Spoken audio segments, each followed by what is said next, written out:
Hey, everybody. Welcome. Thank you for joining us today. Let me start sharing my slides.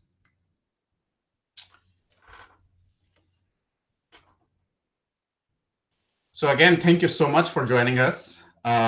Before we begin, just a quick housekeeping for questions if you have.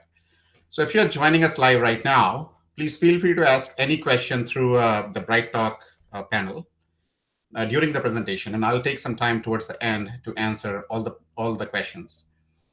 And if you're watching this on demand, then please feel free to reach out on Twitter or email that I have here with any question, comments, share your cloud story, your journey. I'm really looking forward to it. So my introduction, um, I do product marketing at Splunk. Before Splunk, I was part of a SignalFX team. SignalFX is a real-time cloud monitoring company that Splunk acquired last year um, in October 2019, in fact. Before SignalFX, I was in the same role at AppDynamics and Cisco. So I have been in this monitoring and observability space for quite some time now. But the majority of my career has been in software engineering. So in the spirit of Terraform plan, so our agenda today includes discussion on the cloud journey. We will talk about cloud operating model itself,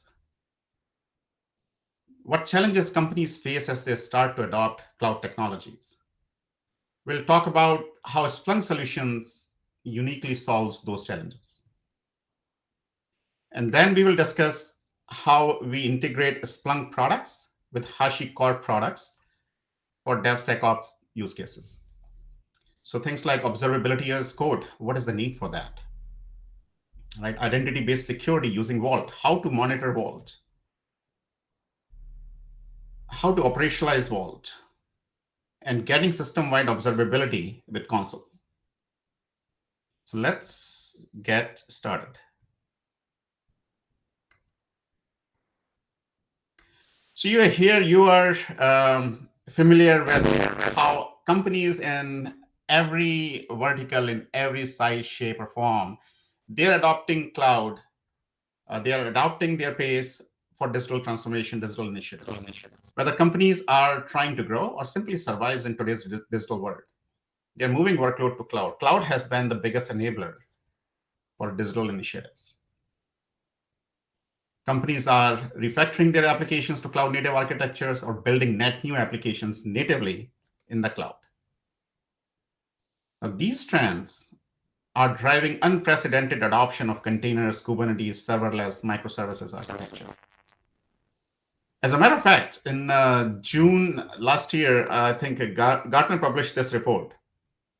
They are saying that by 2022, more than 75% of global organizations will adopt containers in production. And that is up from less than 30% today. That is just amazing wave of adoption. Kubernetes is like the hottest trend in IT today. Now, how are companies adopting cloud?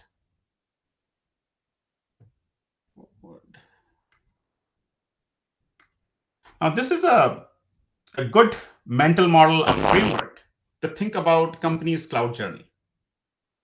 Typically, organizations start by lifting and shifting workloads to the cloud, but that itself is not enough. Right? That does not unlock the full potential of benefits that cloud provides. Organizations then need to refactor their applications. So, for example, instead of managing their own database instance, they will start to adopt cloud services such as RDS or DynamoDB. They start to adopt containers and Kubernetes to gain agility and portability, or they can completely abstract out infrastructure by using serverless functions. As they mature, they start to re-architect static monolithic applications to microservices. Again, that they can scale, they can deploy those services independently. They can speed up the innovation. Now, when I talk to prospects or customers, about where they are in their cloud journey, the most frequent answer that I get is everywhere. They have some workloads in every stage of this cloud journey, and hence the concept of cloud journey.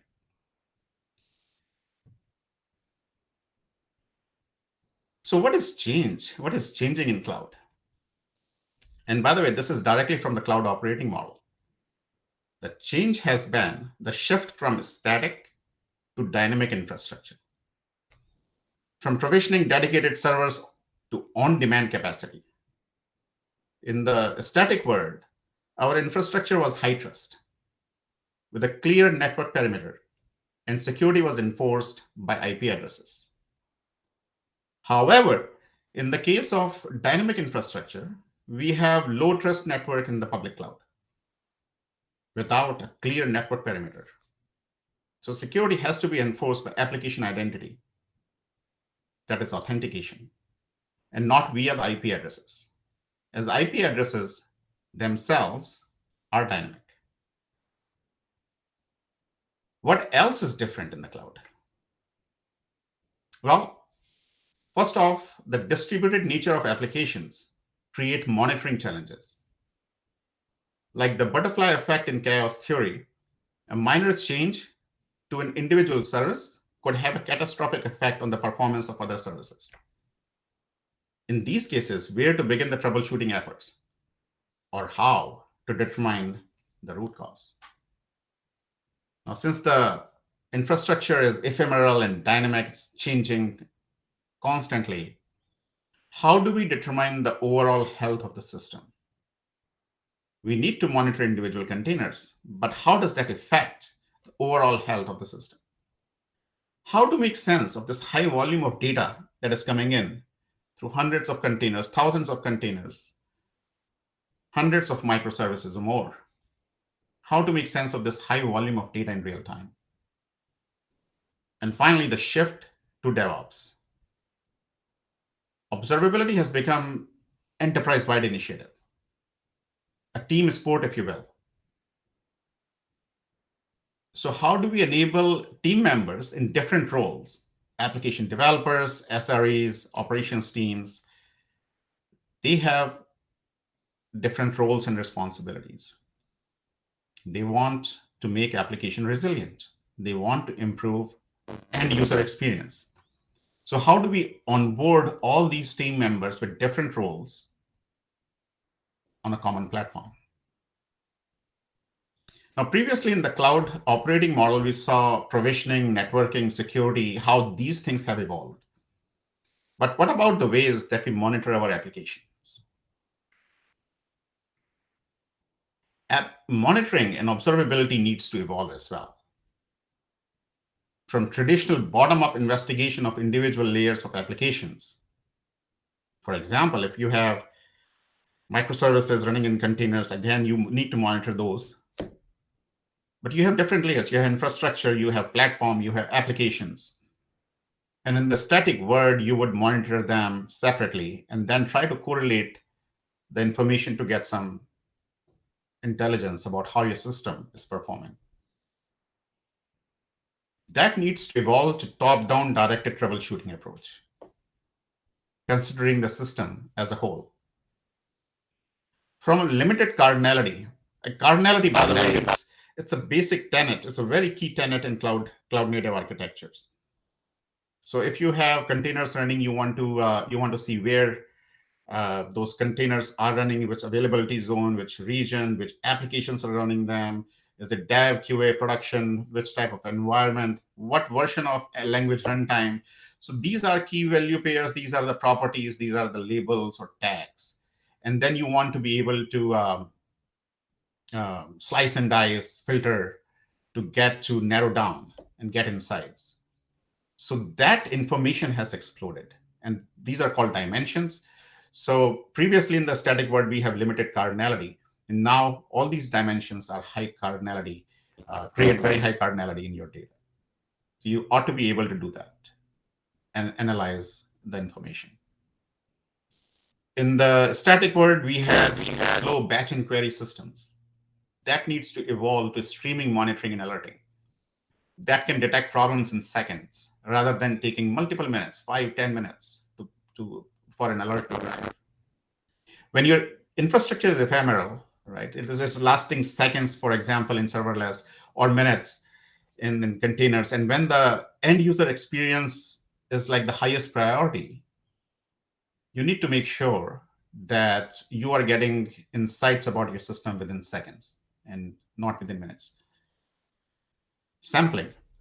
Now, due to scalability, traditional static monitoring tools would do sampling.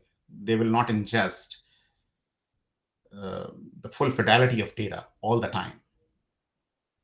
Now, in the modern monitoring world, you need to see everything to avoid any blind spot. So no sample architecture approach. And finally, the data collection. We fundamentally believe that data collection has been democratized. It has been commoditized. From proprietary instrumentation that used to work in the static pre-cloud era to open source standards such as open telemetry. Monitoring and observability today is all about data.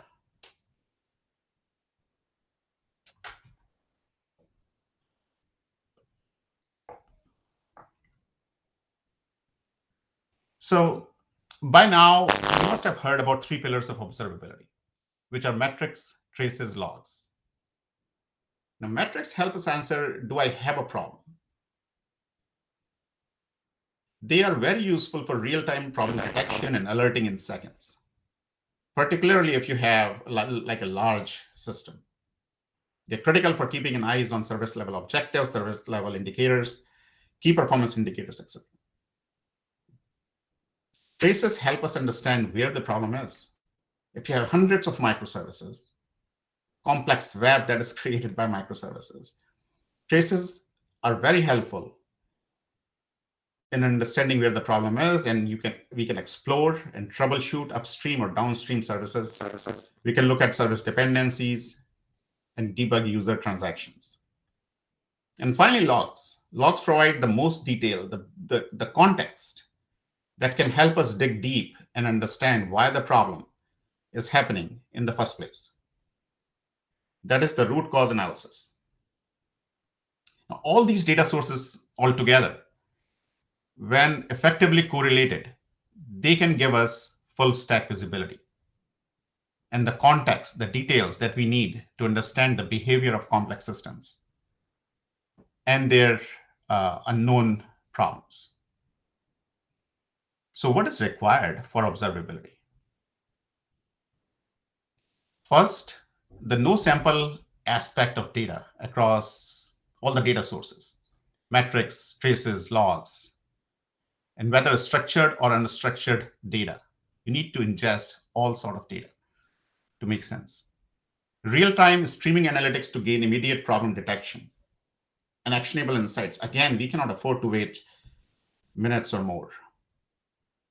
Some of our customers run flash sales that last like minutes, 3 minutes, and not getting information within seconds can cost hundreds of millions of dollars.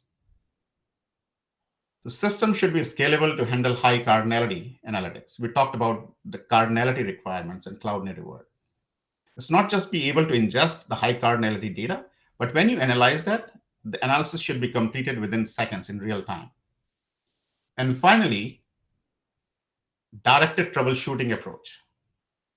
Capabilities to expedite problem resolution. Now, I want to introduce the Splunk Observability Suite.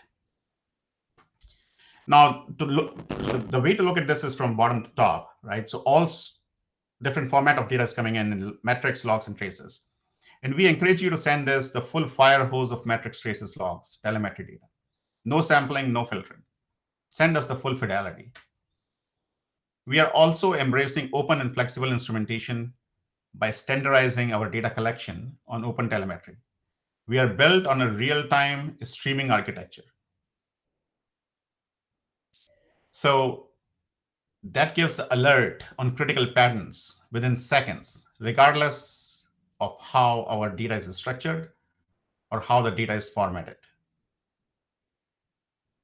Our solution can then scale to petabytes of daily log ingest and millions of metrics and traces per second, all the while maintaining the performance and responsiveness that you require out of an enterprise-grade observability solution. Analytics capabilities that we have built in the platform, they bring dynamic baselining created in a stream along with directed troubleshooting algorithms. The net of that is, if there is a performance anomaly, the platform will direct you to those problem conditions, where to start your triage or troubleshooting efforts. And that reduces the mean time to resolution. So just a word on open telemetry. This is a key component to our observability platform. Open telemetry makes robust portable telemetry a built-in feature of the cloud-native software. It's a CNCF project, and it provides a single set of APIs, libraries, agents, collector services to capture distributed traces and metrics from applications. Now, if you look at CNCF landscape, it is the second most active project behind Kubernetes. So there's a lot of momentum going on with OpenTelemetry. We co-founded this project. We acquired a company called Omnition. They co-founded this project, and we are now by far the #1 contributor to this project. We are all in on OpenTelemetry.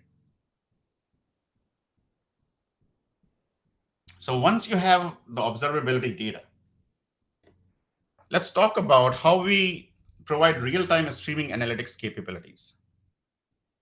And that starts with a differentiated approach to architecture. It's a fundamentally different approach than other monitoring solutions take.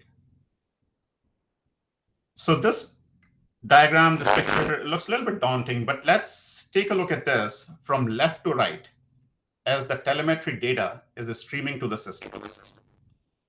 As the data coming in,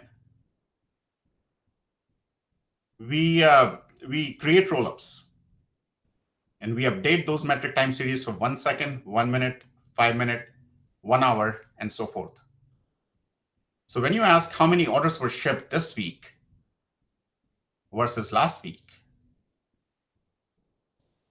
and this week we released a new version of our mobile app. So let's see what is the difference in the orders processed.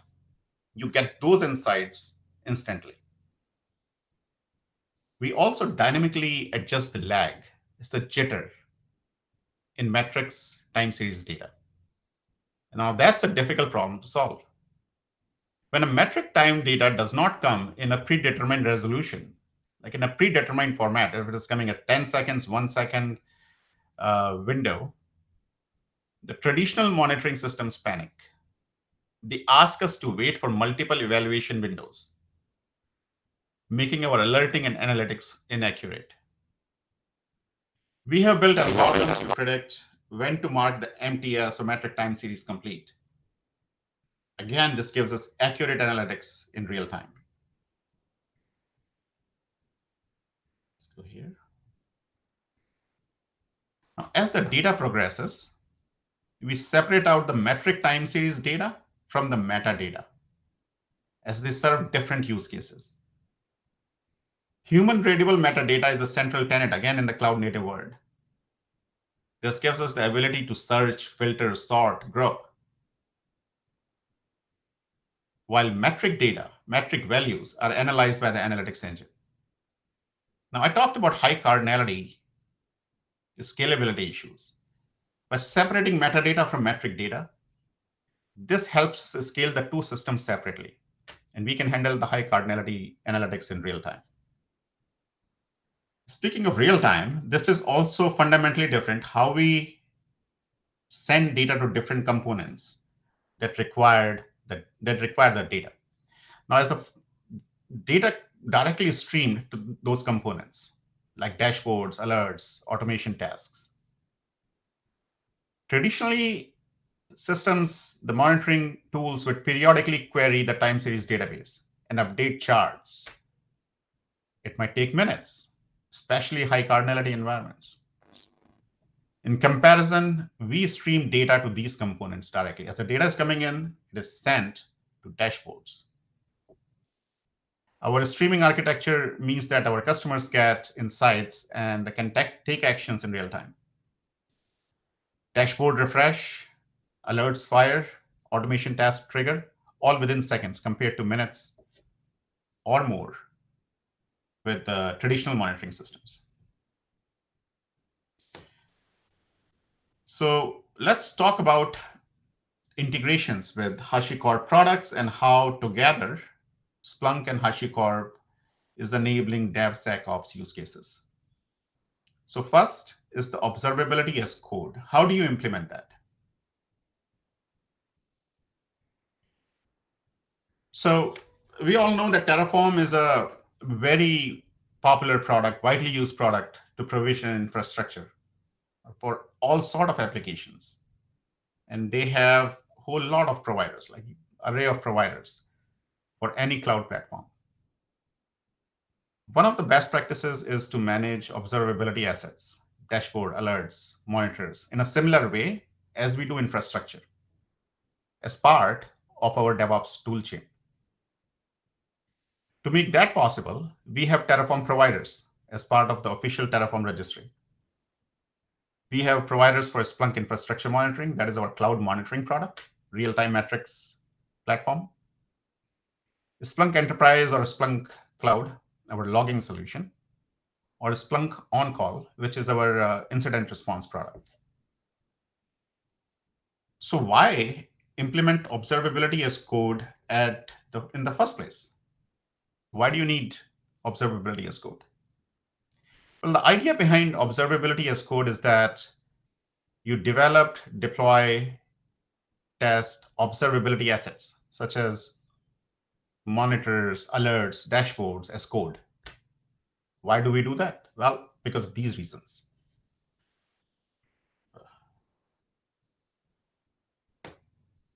It gives us visibility across all the applications that we have, the infrastructure that we have deployed. Once we have deployed these infrastructure, such as dashboard, they can easily be recreated. And by automatically recreating, we can eliminate that toil. We can share the best practices. Development teams can leverage their domain-specific knowledge and identify the best metrics to monitor. And we can collaborate effectively. For doing that, we have developed, HashiCorp has created an app called Terraform Cloud for Splunk. Now, this makes it easy to operationalize Terraform. We use a new API service called Audit Trails. This Audit Trails is a JSON-based API service, and it retrieves events for the entire organization. What can you do with that? Right? You can find out insights about the speculative plans. You can find out cost estimation, how much this infrastructure will cost me once deployed, those sort of use cases. You can see how many times a Sentinel policy is getting checked and how many times the token creations happened.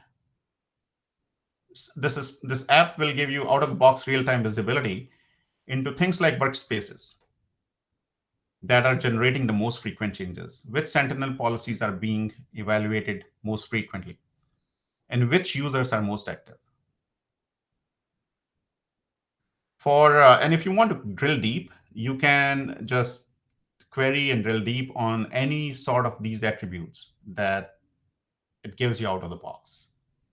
So it makes it easier to adopt Terraform and get insights out of your Terraform usage. Let's talk about the security use cases. Operationalizing Vault.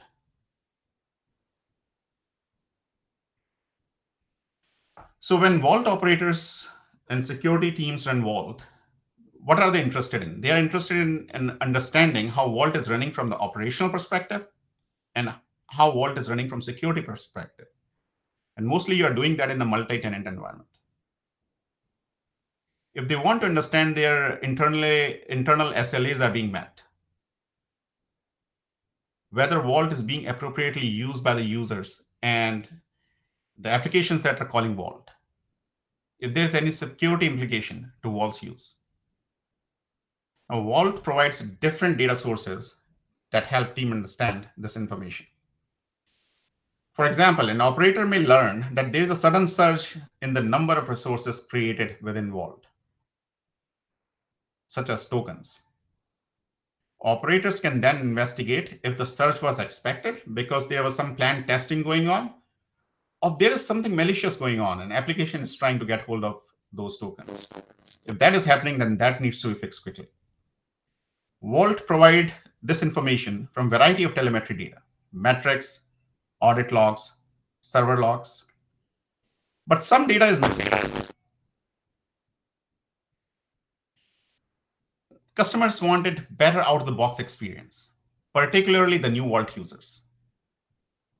When Vault's output was most important to look at, what should we look at? We get the logs, but what should we look? How could we turn those textual recommendation, the prose recommendation that Vault gives, into code that I can run on day one of using Vault? Our users ask us to be more prescriptive about how to work with Vault. In some cases, the information they wanted for their use case was present, but not documented in the way that let them perform their own analysis. Another missing piece was the information about the internal teams, how they are using Vault. Not every Vault customer has audit logs readily available for analysis. Some large customers may even turn it off to improve performance. The information that they are getting from Vault told them about the cluster health, but not its patterns of usage. Are certain teams, certain application creating large number of tokens? Were these tokens short-lived or they had a longer time to live? Are application teams performing the best practice, using the best practices for identity security? What does the security footprint looks like in production? So these are clearly security use cases. And from operationalizing point of view, we have developed, and by we means HashiCorp. HashiCorp has developed this application for Vault app for Splunk. This app provides key metrics such as host health, top-level indicators of usage as well. Operators can deep dive into operational health metrics, usage metrics, to help understand the contents of audit logs. And by the way, in Vault, you need to monitor how the backend system, the backend storage is performing. It's a key to healthy Vault cluster. So those insights are also provided in real time out of the box. Let's take a look at use case. High time to live tokens. Now, once you know that you have tokens with long lifetime, you can drill deeper with the Splunk queries to find where those tokens are being created.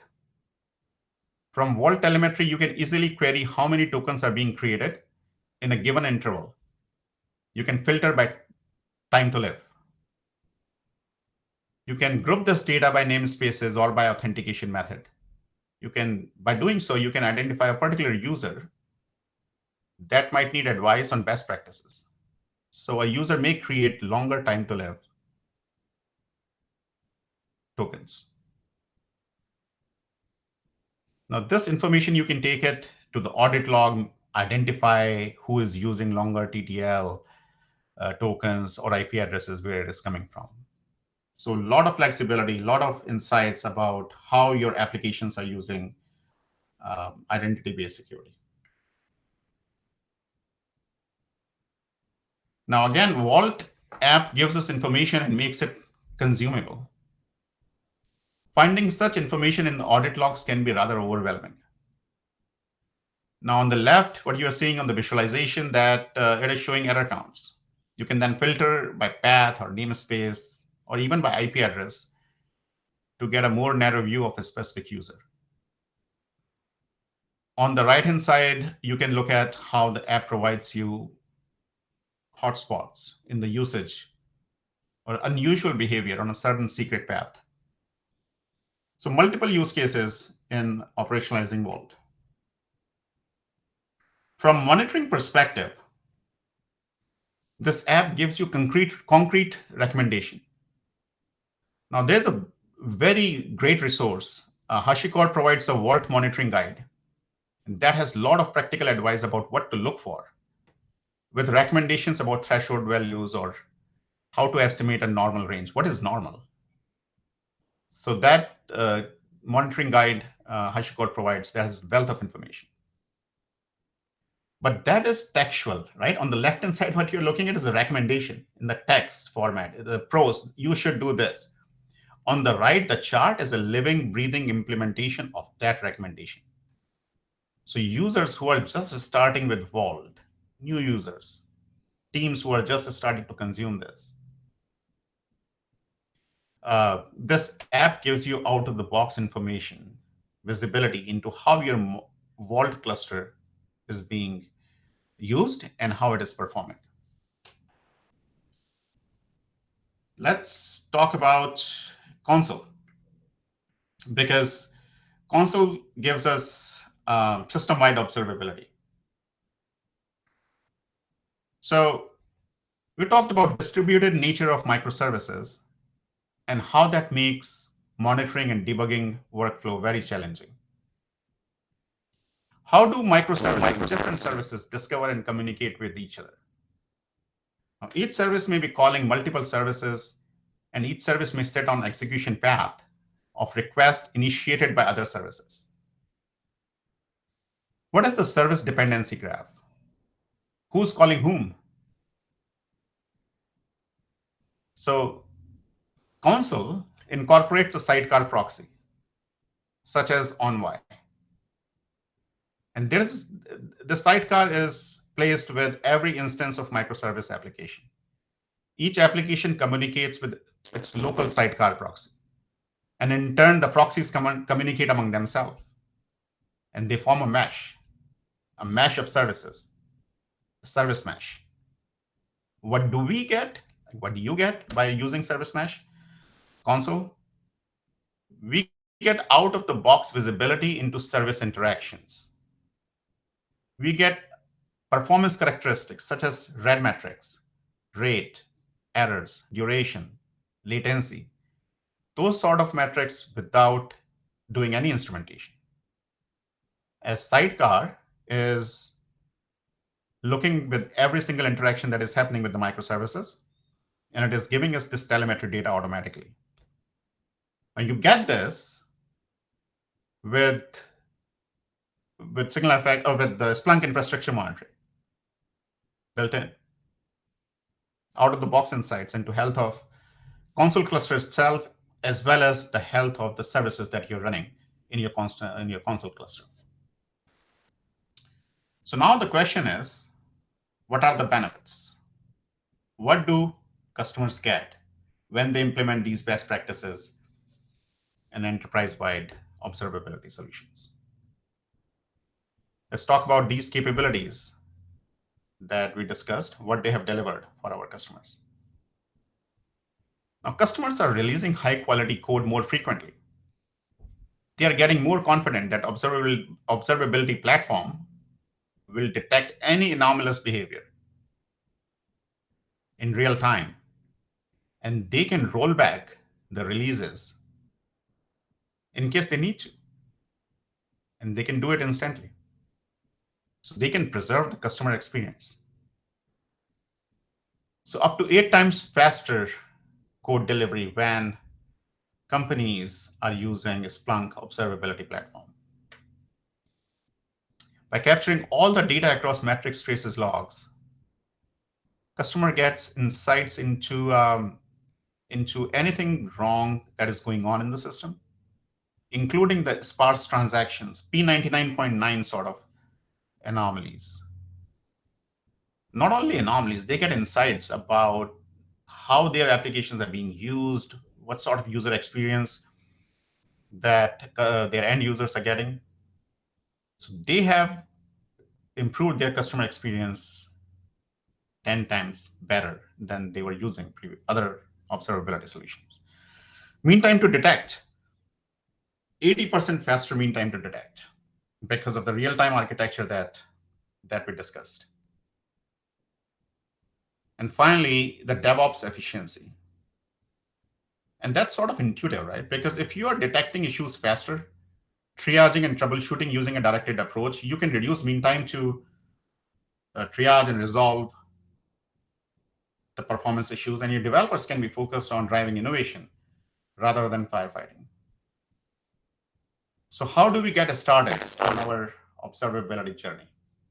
What resources do we have? So I'm providing here a list of resources. First off, you can sign up for the free trial. That is our cloud monitoring product, Splunk Infrastructure Monitoring. It's a metrics-based platform. Within minutes, you will get real-time visibility into how your cloud infrastructure, cloud services, your cloud deployments are performing. There's a blog on observability as code. We talked about that today. We talked about how to get audit logging from into Splunk, and there's a HashiCorp blog talking about that. There's a link to Splunk-based app, Terraform Cloud for Splunk, and that is how to operationalize Terraform, get details on the events that is happening in Terraform. A blog on monitoring HashiCorp Vault, a hands-on tutorial on HashiCorp site, a very detailed tutorial on how to make sense of telemetry data and audit device log data inside the Splunk, how to get it set up, and how to make sense of the data. And Splunk-based app, Vault app for Splunk, again, which gives out-of-the-box visibility into how Terraform, how Vault is performing, as well as the usage patterns. So this is all I had today. I want to thank you again so very much for joining. And let's see if there's any question. Please ask any questions that you have. Happy to take those. First question is, can you cover these concepts through a demo? Absolutely. We are planning to do that. So we don't have time today. It's pretty much 4 minutes left. But we will provide more details in demos and hands-on tutorials. So this is a great call out. Question on the Vault app, and I think this will also be applicable to Terraform app. The question is, how do I get Vault app, and how do I purchase that? So by the way, these Vault app and Terraform app, this is created by HashiCorp at a Splunk base. So this is available at a Splunk base. Splunk base is like Google Play or App Store, where different companies, including Splunk, developers are creating applications that are useful for Splunk data. So if you're using Splunk and Vault, definitely download this. It's a free app on Splunk base. You can download it in your Splunk Enterprise and Splunk Cloud environments, whatever you are using. You can use it, both the apps, Terraform app as well as Vault app. And as soon as you get your app in your environment, all this visibility will come out of the box in real time. Will the additional details be communicated via email? I think these slides are shared. Please feel free to reach out on email if you have any question that we are not able to take right now. I'm happy to engage and interested in carrying this conversation. Any last minute question that I can take?